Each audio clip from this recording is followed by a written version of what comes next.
लीजिए सुनिए प्रेमचंद की लिखी कहानी यही मेरा वतन। वाचन समीर गोस्वामी का है। मित्रों, कहानी का सिलसिला शुरू करने के पहले मैं आपको बता दूं कि आप सभी के निरंतर अनुरोध पर हम अपने चैनल पर शीघ्र लेकर आ रहे हैं प्रेमचंद के अलावा अन्य लेखकों की लिखी कहानियों का वाचन। इस कारण से हम अपने चैनल का नाम शीघ्र बदलकर करने जा रहे हैं कहानीसुनो.com। ये नाम सामान्यतः आपकी डिवाइस पर स्वतः ही बदल जाएगा, लेकिन यदि किसी कारणवश भविष्य में आपको हमारी कहानी मिलना बंद हो जाए तो कहानीसुनो.com को सर्च करके सब्सक्राइब कर लें। याद रखिए, हमारे नए चैनल का नाम कहानीसुनो.com। तो सिलसिला शुरू करते हैं प्रेमचंद की लिखी कहानी यही मेरा वतन का, मेरी यानी समीर गोस्वामी की आवाज में। आज पूरे 60 बरस के बाद मुझे अपने वतन, प्यारे वतन का दर्शन फिर नसीब हुआ। जिस वक्त मैं अपने प्यारे देश से विदा हुआ और किस्मत मुझे पश्चिम की तरफ ले चली, मेरी उठती जवानी थी। मेरी रगों में ताज़ा खून दौड़ता था और सीना उमंगों और बड़े बड़े इरादों से भरा हुआ था। मुझे प्यारे हिंदुस्तान से किसी जालिम की सख्तियों और इंसाफ के ज़बरदस्त हाथों ने अलग नहीं किया था। नहीं, जालिम का जुल्म और कानून की सख्तियां मुझसे जो चाहे करा सकती हैं, मगर मेरा वतन मुझसे नहीं छुड़ा सकती। ये मेरे बुलंद इरादे और बड़े बड़े मंसूबे थे जिन्होंने मुझे देश निकाला दिया। मैंने अमेरिका में खूब व्यापार किया, खूब दौलत कमाई और खूब ऐश किए। भाग्य से बीवी भी ऐसी पाई जो अपने रूप में बेजोड़ थी, जिसकी खूबसूरती की चर्चा सारे अमेरिका में फैली हुई थी और जिसके दिल में किसी ऐसे ख्याल की गुंजाइश भी न थी जिसका मुझसे संबंध न हो। मैं उस पर दिलो जान से न्यौछावर था और वो मेरे लिए सब कुछ थी। मेरे 5 बेटे हुए, सुंदर, हष्ट पुष्ट और नेक, जिन्होंने व्यापार को और भी चमकाया और जिनके भोले नन्हे बच्चे उस वक्त मेरी गोद में बैठे हुए थे जब मैंने प्यारी मातृभूमि का अंतिम दर्शन करने के लिए कदम उठाया। मैंने बेशुमार दौलत, वफादार बीवी, सपूत बेटे और प्यारे प्यारे जिगर के टुकड़े, ऐसी ऐसी अनमोल नेमतें छोड़ दी, इसलिए कि प्यारी भारत माता का अंतिम दर्शन कर लूं। मैं बहुत बुढ़ा हो गया था। 10 और हों तो पूरे 100 बरस का हो जाऊं। और अब अगर मेरे दिल में कोई आरजू बाकी है तो यही कि अपने देश की खाक में मिल जाऊं। ये आरजू कुछ आज ही मेरे मन में पैदा नहीं हुई है, उस वक्त भी थी जब मेरी बीवी अपनी मीठी बातों और नाजुक अदाओं से मेरा दिल खुश किया करती थी, जबकि मेरे नौजवान बेटे सवेरे आकर अपने बूढ़े बाप को अदब से सलाम करते थे। उस वक्त भी मेरे जिगर में एक कांटा सा खटकता था, और वो कांटा ये था कि मैं अपने देश से निर्वासित हूँ। ये देश मेरा नहीं है, मैं इस देश का नहीं हूँ। धन मेरा था, बीवी मेरी थी, लड़के मेरे थे और जायदादें मेरी थी, मगर जाने क्यों मुझे रह रहकर अपनी मातृभूमि के टूटे फूटे झोपड़े, 4-6 बीघा मौरूसी जमीन और बचपन के लंगोटिया यारों की सी याद सताया करती थी। और अक्सर खुशियों की धूमधाम में भी यही ख्याल चुटकी लिया करता कि काश अपने देश में होता। मगर जिस वक्त बंबई में जहाज से उतरा और काले कोट पतलून पहने टूटी फूटी अंग्रेजी बोलते मल्लाह देखे, फिर अंग्रेजी दुकानें, ट्रामवे और मोटर गाड़ियां नजर आईं, फिर रबड़ वाली पहियों और मुंह में चुरुट दाबे आदमियों से मुठभेड़ हुई, फिर रेल का स्टेशन और रेल पर सवार होकर अपने गांव को चला, प्यारे गांव को जो हरी भरी पहाड़ियों के बीच में आबाद था, तो मेरी आंखों में आंसू भर आए। मैं खूब रोया, क्योंकि ये मेरा प्यारा देश न था। ये वो देश न था जिसके दर्शन की लालसा हमेशा मेरे दिल में लहरें लिया करती थी। ये कोई और देश था, ये अमेरिका था, इंग्लिस्तान था, मगर प्यारा भारत नहीं। रेलगाड़ी जंगलों, पहाड़ों, नदियों और मैदानों को पार करके मेरे प्यारे गांव के पास पहुंची, जो किसी जमाने में फूल पत्तों की बहुतायत और नदी नालों की प्रचुरता में स्वर्ग से होड़ करता था। मैं गाड़ी से उतरा तो मेरा दिल बांसों उछल रहा था। अब अपना प्यारा घर देखूंगा, अपने बचपन के प्यारे साथियों से मिलूंगा। मुझे उस वक्त ये बिल्कुल याद न रहा कि मैं 90 बरस का बूढ़ा आदमी हूं। ज्यों-ज्यों मैं गांव के पास पहुंचता था, मेरे कदम जल्द जल्द उठते थे और दिल में एक ऐसी खुशी लहरें मार रही थी जिसे बयान नहीं किया जा सकता। हर चीज पर आंखें फाड़ फाड़ कर निगाह डालता। आह, ये वो नाला है जिसमें हम रोज घोड़े नहलाते और खुद गोते लगाते थे, मगर अब इसके दोनों तरफ कांटेदार तारों की चारदीवारी खिंची हुई थी और सामने एक बंगला था जिसमें 2-3 अंग्रेज बंदूकें लिए इधर उधर ताक रहे थे। नाले में नहाने या नहलाने की सख्त मनाही थी। गांव में गया और आंखें बचपन के साथियों को ढूंढने लगी, मगर अफसोस वो सब के सब मौत का निवाला बन चुके थे और मेरा टूटा फूटा झोपड़ा, जिसकी गोद में बरसों तक खेला था, जहां बचपन और बेफिक्रियों के मजे लूटे थे, जिसका नक्शा अभी तक आंखों में फिर रहा है, वो अब मिट्टी का ढेर बन गया था। जगह गैर आबाद न थी। सैकड़ों आदमी चलते फिरते नजर आए जो अदालत और कलेक्ट्री और थाने पुलिस की बातें कर रहे थे। उनके चेहरे बेजान और फिक्र में डूबे हुए थे और वो सब दुनिया की परेशानियों से टूटे हुए मालूम होते थे। मेरे साथियों के से हष्टपुष्ट सुंदर गोरे चिट्ठे नौजवान कहीं न दिखाई दिए। वो अखाड़ा जिसकी मेरे हाथों ने बुनियाद डाली थी, वहां अब एक टूटा फूटा स्कूल था और उसमें गिनती के बीमार शक्ल सूरत के बच्चे, जिनके चेहरों पर भूख लिखी थी, चिथड़े लगाए बैठे ऊँग रहे थे। नहीं, ये मेरा देश नहीं है। ये देश देखने के लिए मैं इतनी दूर से नहीं आया। ये कोई और देश है, मेरा प्यारा देश नहीं है।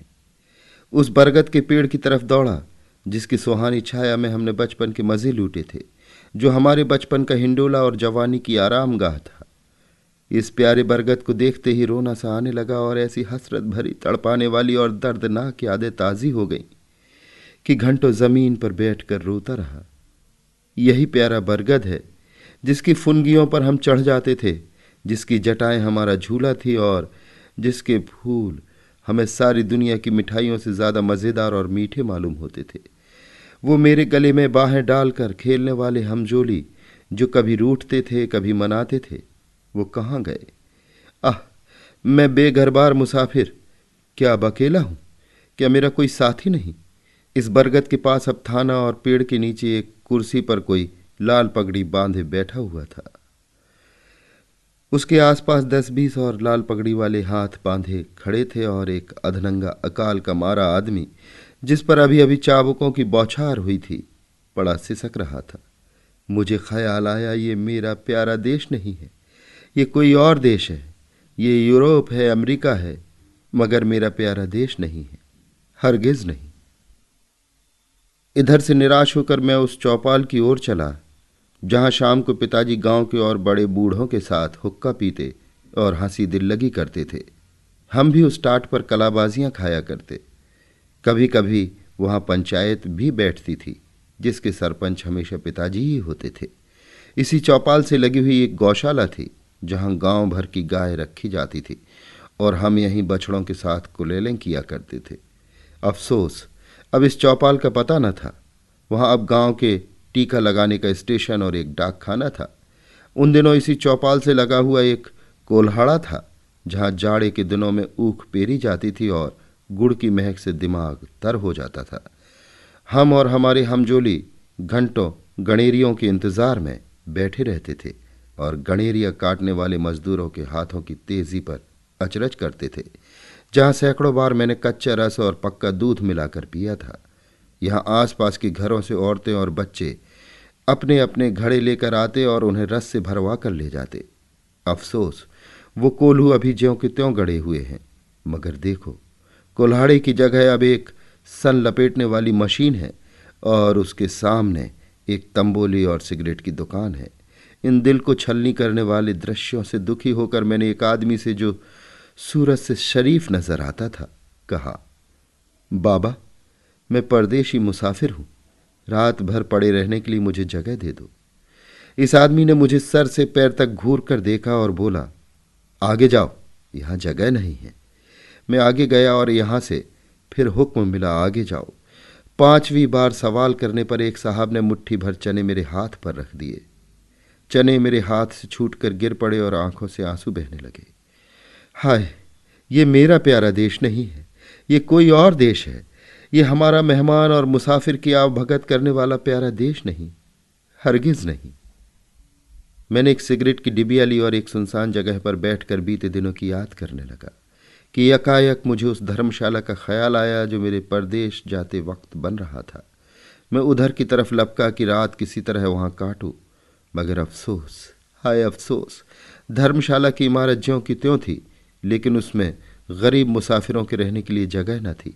शराब और शराबखोरी, जुआ और बदचलनी का वहां अड्डा था। ये हालत देखकर बरबस दिल से एक ठंडी आह निकली। मैं जोर से चीख उठा, नहीं नहीं, और 1000 बार नहीं, ये मेरा वतन, मेरा प्यारा देश, मेरा प्यारा भारत नहीं है। ये कोई और देश है, ये यूरोप है, अमेरिका है, मगर भारत हरगिज नहीं है। अंधेरी रात थी। गीदड़ और कुत्ते अपने राग अलाप रहे थे। मैं दर्द भरा दिल लिए उसी नाले के किनारे जाकर बैठ गया और सोचने लगा कि अब क्या करूं। क्या फिर अपने प्यारे बच्चों के पास लौट जाऊं और अपनी नामुराद मिट्टी अमेरिका की खाक में मिलाऊं? अब तो मेरा कोई वतन न था। पहले मैं वतन से अलग जरूर था, मगर प्यारे वतन की याद दिल में बनी हुई थी। अब बेवतन हूं, मेरा कोई वतन नहीं। इसी सोच विचार में बहुत देर तक चुपचाप घुटनों में सिर दिए बैठा रहा। रात आंखों ही आंखों में कट गई। घड़ियाल ने 3 बजाए और किसी के गाने की आवाज कानों में आई। दिल ने गुदगुदाया, यही तो वतन का नगमा है, अपने देश का राग है। मैं झट उठ खड़ा हुआ। क्या देखता हूं कि 15-20 औरतें बूढ़ी, कमजोर, सफेद धोतियां पहने, हाथों में लोटे लिए स्नान को जा रही हैं और गाती जाती हैं, प्रभु मेरे अवगुण चितना धरो। इस मादक और तड़पा देने वाले राग से मेरे दिल की जो हालत हुई उसका बयान करना मुश्किल है। मैंने अमेरिका की चंचल से चंचल, हंसमुख से हंसमुख सुंदरियों की अलाप सुनी थी और उनकी जबान से मोहब्बत और प्यार के बोल सुने थे जो मोहक गीतों से भी ज्यादा मीठे थे। मैंने प्यारे बच्चों के अधूरे बोलों और तोतली बानी का आनंद उठाया था। मैंने सुरीली चिड़ियों का चहचहाना सुना था, मगर जो लुत्फ, जो मज़ा, जो आनंद इस गीत में आया, वो जिंदगी में कभी और हासिल न हुआ था। मैंने खुद गुनगुनाना शुरू किया, प्रभु मेरे अवगुण चितना धरो। तन्मय हो रहा था कि फिर मुझे बहुत से आदमियों की बोलचाल सुनाई पड़ी और कुछ लोग हाथों में पीतल के कमंडल लिए शिव शिव, हर हर, गंगे गंगे, नारायण नारायण कहते हुए दिखाई दिए। मेरे दिल ने फिर गुदगुदाया, ये तो मेरे प्यारे देश की बातें हैं। मारे खुशी के दिल बाग बाग हो गया। मैं इन आदमियों के साथ हो लिया और 1 2 3 4 5 6 मील पहाड़ी रास्ता पार करने के बाद हम उस नदी के किनारे पहुंचे जिसका नाम पवित्र है, जिसकी लहरों में डुबकी लगाना और जिसकी गोद में मरना हर हिंदू सबसे बड़ा पुण्य समझता है। गंगा मेरे प्यारे गांव से 6-7 मील पर बहती थी और किसी जमाने में सुबह के वक्त घोड़े पर चढ़कर गंगा माता के दर्शन को आया करता था। उनके दर्शन की कामना मेरे दिल में हमेशा थी। यहां मैंने हजारों आदमियों को इस सर्द ठिठुरते हुए पानी में डुबकी लगाते देखा। कुछ लोग बालू पर बैठे गायत्री मंत्र जप रहे थे, कुछ लोग हवन करने में लगे हुए थे, कुछ लोग माथे पर टीके लगा रहे थे, कुछ और लोग वेद मंत्र सास्वर पढ़ रहे थे। मेरे दिल ने फिर गुदगुदाया और मैं जोर से कह उठा, हाँ हाँ, यही मेरा देश है, यही मेरा प्यारा वतन है, यही मेरा भारत है। और इसी के दर्शन की, इसी की मिट्टी में मिल जाने की आरजू मेरे दिल में थी। मैं खुशी में पागल हो रहा था। मैंने अपना पुराना कोट और पतलून उतार फेंका और जाकर गंगा माता की गोद में गिर पड़ा, जैसे कोई नासमझ भोला भाला बच्चा दिन भर पराए लोगों के साथ रहने के बाद शाम को अपनी प्यारी माँ की गोद में दौड़ कर चला आए, उसकी छाती से चिपट जाए। हाँ, अब अपने देश में हूं। ये मेरा प्यारा वतन है, ये लोग मेरे भाई, गंगा मेरी माता है। मैंने ठीक गंगा जी के किनारे एक छोटी सी झोपड़ी बनवा ली है और अब मुझे सिवाय राम नाम जपने के और कोई काम नहीं। मैं रोज शाम सवेरे गंगा स्नान करता हूँ और ये मेरी लालसा है कि इसी जगह मेरा दम निकले और मेरी हड्डियाँ गंगा माता की लहरों की भेंट चढ़ें। मेरे लड़के और मेरी बीवी मुझे बार बार बुलाते हैं, मगर अब मैं ये गंगा का किनारा और ये प्यारा देश छोड़कर वहां नहीं जा सकता। मैं अपनी मिट्टी गंगा जी को सौंपूंगा। अब दुनिया की कोई इच्छा, कोई आकांक्षा मुझे यहां से नहीं हटा सकती, क्योंकि ये मेरा प्यारा देश, मेरी प्यारी मातृभूमि है और मेरी लालसा है कि मैं अपने देश में मरूं। अभी आप सुन रहे थे प्रेमचंद की लिखी कहानी यही मेरा वतन। वाचन समीर गोस्वामी का था।